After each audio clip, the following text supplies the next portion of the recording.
সুফি সদরুদ্দীন আহমদ চিশতি রহমাতুল্লাহ রচিত কোরআন দর্শন নামক তাফসির গ্রন্থ হতে সূরা মুহাম্মদের ২০ নং আয়াতের তাফসির তুলে ধরা হচ্ছে।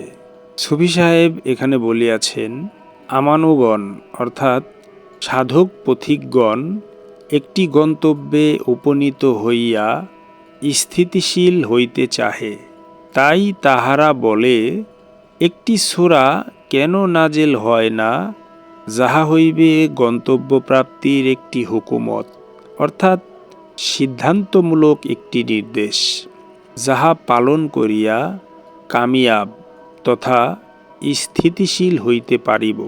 তারপর যখন সেইরূপ একটি সূরা নাজেল হয় এবং তাহাতে থাকে কতল কর্মের নির্দেশ, তখন তাহাদের মধ্যে যাহাদের অন্তরে ব্যাধি আছে অর্থাৎ যাহারা দুর্বল চিত্ত, তাহাদের চেহারার উপর মৃত্যু ভয়ের ভীত বিহ্বল অবস্থা দৃষ্ট হয়।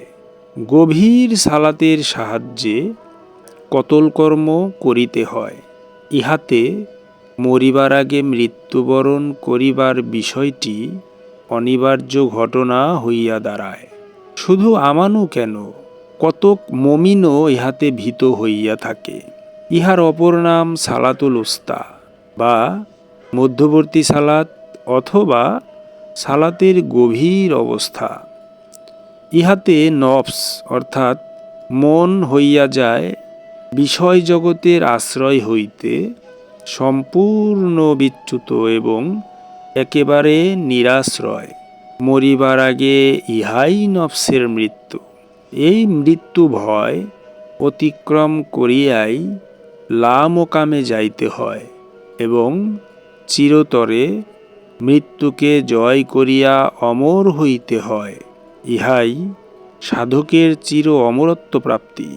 কোরআনে বলা হচ্ছে, আক্ষেপ সেই সব সাধকের জন্য যাহারা কতল কর্মের মৃত্যু ভয়ে ভীত হইয়া পিছপা হয়। কতলের যেই লা অবস্থা তাহা অত্যন্ত সুবিস্তারিত। লা কর্ম অর্থাৎ জাকাত কর্ম যখন সাতটি ইন্দ্রিয়দ্বারের প্রত্যেকটির উপর বিস্তার লাভ করিতে সক্ষম হয়, তখনই কেবল কাপ শক্তি অর্জিত হয়। ইহা সহজ কর্ম নহে, মানবীয় নফসের জন্য একেবারেই ছারখার অবস্থা। কাফ অক্ষরটি কাপ শক্তির ইঙ্গিত বহনকারী একটি চিহ্ন হিসাবে আল কোরআনে গ্রহণ করা হইয়াছে এবং ইহা অন্যতম একটি বিরতি চিহ্নরূপেও বিদ্যমান।